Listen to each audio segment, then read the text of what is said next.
Hello friends, कैसे हैं आप लोग। पिछली वीडियो में हमने एक्सरसाइज 3.1 के सारे क्वेश्चन कर लिए थे।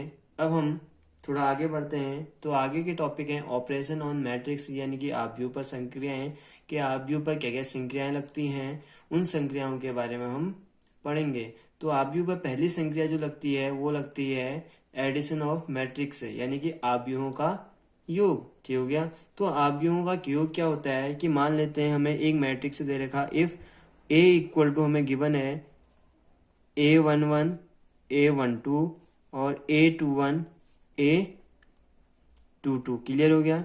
ऐसे ही हमें कोई मैट्रिक्स बी गिवन है, तो उस मैट्रिक्स को दे रखा है हमें B11 B12 and B21 B22। Clear हो गया। ये मैट्रिक्स हमें गिवन है। तो अब हमें क्या करना है कि आव्यूहों का योग करना है, यानी कि एडिशन ऑफ ए मैट्रिक्स करना है। तो पहले हम लिखेंगे a प्लस बी। तो a प्लस बी लिखने के लिए पहले दोनों मैट्रिक्स को हम लिख देते हैं, A11 A12 A21 A22 plus B11 B12 B21 B22। Clear हो गया। ये हमें देखा कि इनको जोड़ना कैसे है। अब देखना यह है कि कैसे जोड़ेंगे। अब जो ए का जो पहला एलिमेंट है यानी कि A11, वो बी के पहले एलिमेंट है, यानी कि बी के पहला एलिमेंट क्या है, B11 है, तो उसके साथ जुड़ेगा। तो इक्वल टू क्या हो गया, मैट्रिक्स सेम रहेगी, यानी कि ये 2x2 का है, ये भी 2x2 का है। जो हमारा मैट्रिक्स बनेगा वो भी हमारा 2x2 का ही होगा। तो यहाँ पे देखेंगे A11 है और ये B11 है, तो इन दोनों एलिमेंट को जोड़ देंगे, A11 प्लस B11। ऐसी जो A का दूसरा एलिमेंट है वो B के दूसरे एलिमेंट के साथ जुड़ेगा, यानी कि A12 प्लस B12। ऐसी A का जो तीसरा एलिमेंट है यानी कि A21 है, वो B के तीसरे एलिमेंट के साथ जुड़ेगा, यानी कि A21 प्लस B21। ऐसी A22 प्लस B22। क्लियर हो गया। फॉर एग्जाम्पल हमें कोई मैट्रिक्स दे रखा है, यहीं पे ले लेते हैं। ए कोई मैट्रिक्स दे रखा है जिसके एलिमेंट हमें दे रखे हैं 1 2 0 1, इस टाइप से दे रखा। और बी हमें कोई मैट्रिक्स दे रखा है, उसमें -2 1 0 5, इस टाइप से कोई मैट्रिक्स हमें बी दे रखा है। तो हमें क्या करना है कि ए प्लस बी ज्ञात करना है। तो ए प्लस बी इक्वल टू कुछ नहीं करना है, पहले मैट्रिक्स लिख देना है, यानी कि 1 2 0 1 प्लस -2 1 0 5। अगर आपकी कैलकुलेशन इतनी अच्छी है तो आप यहीं पे भी दोनों को ऐड कर सकते हैं, यानी कि इसका इसके साथ, इसका इसके साथ, इसका इसके साथ। बाकी आप पे डिपेंड करता है कि आप कितनी जल्दी सॉल्व कर सकते हैं। तो a plus B equal to, मैंने क्या कहा कि ए का पहला एलिमेंट बी के पहले एलिमेंट के साथ जुड़ेगा, यानी कि 1। अब ये प्लस माइनस माइनस होता है, तो a माइनस ये 2 हो जाएगा।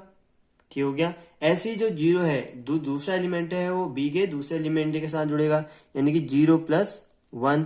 ये 2 जो है वो 0 के साथ जुड़ेगा, ये 0 के साथ जुड़ेगा, और 1 5 के साथ जुड़ेगा। तो ओवरऑल हमारा जो मैट्रिक्स बना वो हमारा बन गया -1 1 2 6 है। ठीक हो गया। तो अभी हमने पढ़ा कि जो एडिशन ऑफ ए मैट्रिक्स यानी कि आव्यूहों का जो योग होता है वो कैसे होता है। अगर हमें कोई मैट्रिक्स ए गिवन है, A11 A12 A21 A22, ऐसे ही बी कोई मैट्रिक्स है, B11 B12 B21 B23 so on. ऐसे ही हमें कितने मैट्रिक्स हैं, तो हमें क्या करना है कि पहला एलिमेंट हमेशा पहले एलिमेंट के साथ जुड़ेगा। बाई चांस हमें यहाँ सी भी दिया होता तो सी भी लिख लेते हैं हम। सी में क्या होता, जैसे सी इक्वल टू है C11 C12 C21 C22, इस टाइप से कोई मैट्रिक्स हमें सी दिया होता तो क्या करना होता है कि अगर हमें a प्लस बी प्लस सी निकालना होता है, क्या निकालना होता है, a प्लस बी प्लस सी निकालना होता, तो कुछ नहीं करना था, A11 plus B11 plus C11 हो जाता है। यानी कि कहने का मतलब ये है कि जो भी हमें एलिमेंट दिया, जो भी हमें मैट्रिक्स दिया होगा, उसका पहला एलिमेंट के साथ, पहला एलिमेंट उसके पहले एलिमेंट के, जो दूसरा आव्यूह दिया होगा उसके पहले एलिमेंट के साथ ऐड होगा। क्लियर हो गया। अब उसके बाद हम देखते हैं, अब ऑर्डर हम चेंज कर लेते हैं। बाई चांस हमें कोई ऑर्डर, अगर कोई कितने बच्चों को कंफ्यूजन हो रहा होगा, ऑर्डर हमें 1 2 3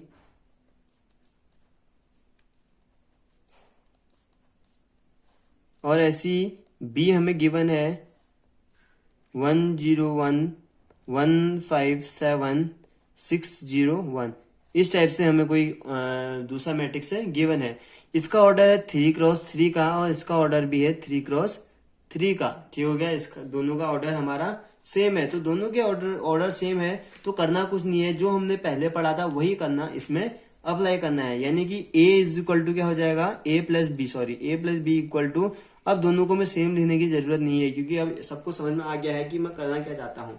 यानी कि इसका पहला एलिमेंट है इसके पहले एलिमेंट के साथ, यानी कि 1+1, दूसरा एलिमेंट है इसके दूसरे एलिमेंट के साथ 3+1, तीसरा एलिमेंट है इसके तीसरे एलिमेंट के साथ, यानी कि 0+0, 1+5, 7+0, 2+1, 4+7, 6+1। जो मैट्रिक्स हमें फाइंड होगा वो इक्वल टू निकल गया हमारा, ये निकला 1 1 2 4 11 0 6 7 3 11 और 7। ठीक है, क्लियर हो गया, इतना समझ में आया। अब हम देखेंगे कि अगर हमें कोई मैट्रिक्स है, अगर हमें कोई मैट्रिक्स ए दिया गया है, ठीक हो गया। अगला टॉपिक जो है वो हमारा, मैं सीधे बता देता हूँ कि अगला टॉपिक क्या है, multiplication of a matrix bye a scalar, यानी कि एक अवयव का एक अदिश से गुणन। इसको ज्यादा डिटेल में समझाना जरूरी नहीं है क्योंकि एक ही बार में मुझे लगता है कि तुम्हें समझ में आ जाएगा। तो ए हमें अगर कोई गिवन है, कोई मैट्रिक्स गिवन है, ठीक हो गया, अगर हम उसको किसी कांस्टेंट से मल्टीप्लाई करते हैं, यानी कि कांस्टेंट हमारा कोई कांस्टेंट है उससे मल्टीप्लाई करते हैं, तो पूरे मैट्रिक्स में हमारा मल्टीप्लाई होगा। ठीक हो गया, यानी कि पूरे मैट्रिक्स में मल्टीप्लाई होगा। बाई चांस ए हमें कोई दे रखा है, ए इक्वल टू 1 0 0 0 1 0 0 0 1, इस टाइप से कोई मैट्रिक्स हमें दे रखा है और हमने फाइंड करना है, और हमें कंडीशन दे रखी है कि a इक्वल टू 2a दे रखी है। ठीक हो गया, a इक्वल टू 2a, तो इसका मतलब क्या हुआ कि 2 हमारा क्या है, कांस्टेंट है, तो 2 से हमको a को मल्टीप्लाई करना है, तो then a is equal to जो निकलेगा हमारा वो निकलेगा 2 इंटू 1 2 हो जाएगा, 0 0 0 2 0 0 0 2। ठीक हो गया। अगर हम किसी भी मैट्रिक्स को एक स्केलर नंबर से मल्टीप्लाई करते हैं, ठीक हो गया, तो पूरे मैट्रिक्स में मल्टीप्लाई होता है। क्लियर हो गया। हमें कोई भी मैट्रिक्स दिया हो, जैसे हमने यहाँ देखे थे, कोई मैट्रिक्स हम देख लेते हैं, जैसे बी दे रखा है हमें 1 6 0 5 0 1 7 से 1, अगर कहे कि इसको 2 से मल्टीप्लाई करो, तो हमें सिर्फ इसी रो को नहीं करना है, ये ओवरऑल मल्टीप्लाई करना है, यानी कि ये पूरा मल्टीप्लाई होगा। क्लियर हो गया। अब आगे का टॉपिक, जो अगला टॉपिक है वो हमारा है, अगला हमारा टॉपिक है कि आव्यूह का ऋण आव्यूह, यानी कि नेगेटिव ऑफ ए मैट्रिक्स है। नेगेटिव ऑफ ए मैट्रिक्स में क्या होता है कि अगर हमें एक कोई मैट्रिक्स दे रखा है, उसका नेगेटिव निकालना है तो -a लिख देते हैं, यानी कि -a मल्टीप्लाई कर देते हैं। क्लियर हो गया, that is called negative of A matrix है। ये कोई बड़ी चीज नहीं है, मैं इसको एग्जाम्पल के तौर पर भी बता सकता हूँ, लेकिन आगे के क्वेश्चनों में आपको ये खुद ब खुद समझ में आ जाएगा। तो ऐसे देखें, आव्यूहों का जो अंतर है, यानी कि डिफरेंस ऑफ ए मैट्रिक्स है। डिफरेंस ऑफ ए मैट्रिक्स में क्या है कि जो हमारा डिफरेंस ऑफ ए मैट्रिक्स है, डिफरेंस ऑफ मैट्रिक्स या कहें आव्यूहों का अंतर, आव्यूहों का अंतर, तो इसमें भी जैसे हमने योग का रखा था वैसे ही अंतर कर देना है। यानी कि ए हमें कोई मैट्रिक्स गिवन है, मैं सिर्फ 2x2 का बताना चाहूंगा, 1 0 0 1, इस टाइप से कोई मैट्रिक्स गिवन है, और बी हमें गिवन है कि ये गिवन है 1 1 1 1। ठीक हो गया, तो हमने निकालना है a माइनस बी। तो a माइनस बी निकालने के लिए देखना होगा कि पहला एलिमेंट है इसके पहले एलिमेंट के साथ, इसका दूसरा एलिमेंट उसके दूसरे एलिमेंट के साथ, इसका तीसरा एलिमेंट उसके तीसरे एलिमेंट के साथ, यानी कि ऐसे हो जाएगा। तो हमारा ओवरऑल निकल गया 0 -1 -1 0। और इसी में हम देखते हैं जो हमने इससे पहले पढ़ा था कि आव्यूह का ऋण आव्यूह। ठीक हो गया, नेगेटिव ऑफ ए मैट्रिक्स। तो नेगेटिव ऑफ ए मैट्रिक्स में अगर मैं यहां से माइनस कॉमन ले लूं तो हमारा क्या बन जाता है, ये -1 कॉमन लेना पड़ेगा। ठीक हो गया, क्योंकि माइनस के साथ कोई यूनिट लेना जरूरी है। 0 1 1 0 ये बन गया। तो ये जो मैट्रिक्स कहलाएगा वो हमारा नेगेटिव ऑफ ए मैट्रिक्स कहलाएगा, क्योंकि यहाँ पे नेगेटिव साइन है। अगर हमें ऐसे नेगेटिव साइन है तो नेगेटिव ऑफ ए मैट्रिक्स से इसको अंदर मल्टीप्लाई करेंगे तब हमारा नेगेटिव ऑफ ए मैट्रिक्स बन जाएगा। ठीक हो गया। अगला टॉपिक है हमारा आव्यूहों के योग के गुणधर्म यानी कि प्रॉपर्टीज ऑफ ए मैट्रिक्स है। तो ये है हमारा properties of a matrix addition, या हम कहें कि आव्यूहों के गुणधर्म है। तो जो आव्यूहों के गुणधर्म है जो योग के नियम को जो सेटिस्फाई करते हैं, तो पहला नियम जो है हमारा वो क्या कहता है, यानी कम्यूटेटिव लॉ।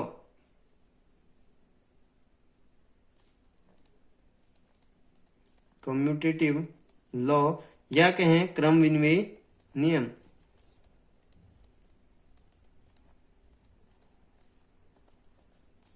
क्रम विनिमय नियम।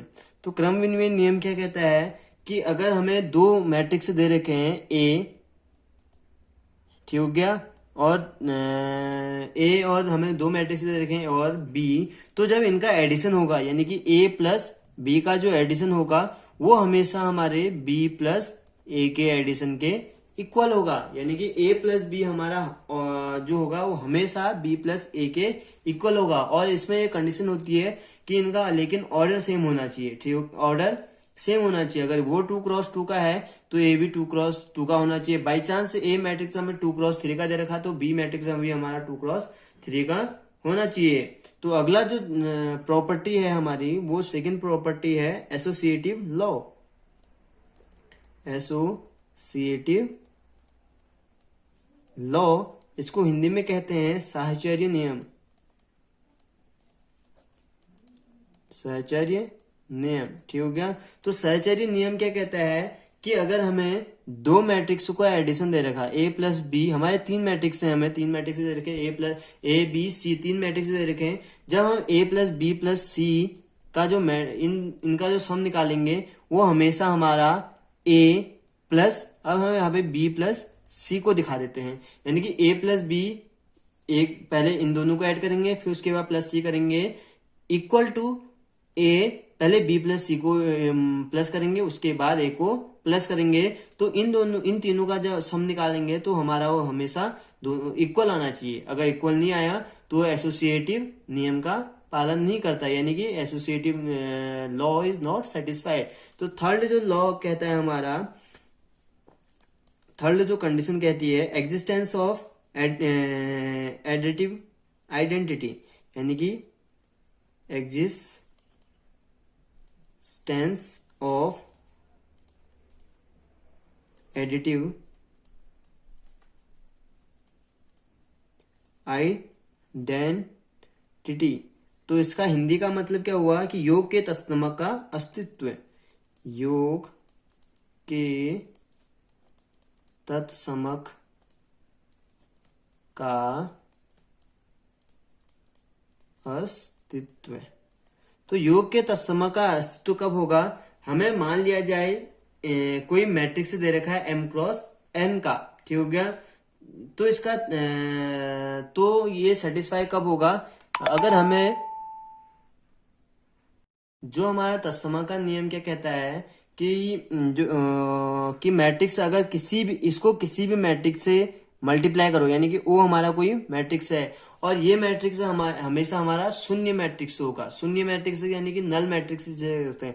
नल मैट्रिक्स का मतलब हुआ कि जिसके सारे एलिमेंट क्या होते हैं, जीरो होते हैं। तो इक्वल टू वो हमेशा ए के बराबर आएगा, इक्वल टू अगर हम इसको ठीक इसका उल्टा भी करें तो वो भी हमारा ए के इक्वल आएगा। इसके अलावा और कोई हमारे पास ऑप्शन नहीं है कि अगर हम a प्लस 0 को जोड़ें, a प्लस ओ हमारा कोई मैट्रिक्स है उसको जोड़ें तो a आना चाहिए, या o प्लस a के कोई जोड़ें तो वो भी हमारा a आना चाहिए। इसके अलावा और कोई मैट्रिक्स ऐसा नहीं है जिस मैट्रिक्स को जोड़ के वही आए। जैसे कि हम देख लेते हैं 1 प्लस 0 को जोड़ के 1 आता है, इक्वल टू 0 प्लस 1 भी जोड़ेंगे तो भी 1 आता है। तो सेम कंडीशन यहाँ पे भी अप्लाई होती है कि अगर हम a कोई मैट्रिक्स है उसको किसी नल मैट्रिक्स से जोड़ेंगे तो वही मैट्रिक्स आएगा जो हमारा मैट्रिक्स है, यानी कि a हमें फाइंड हो जाएगा।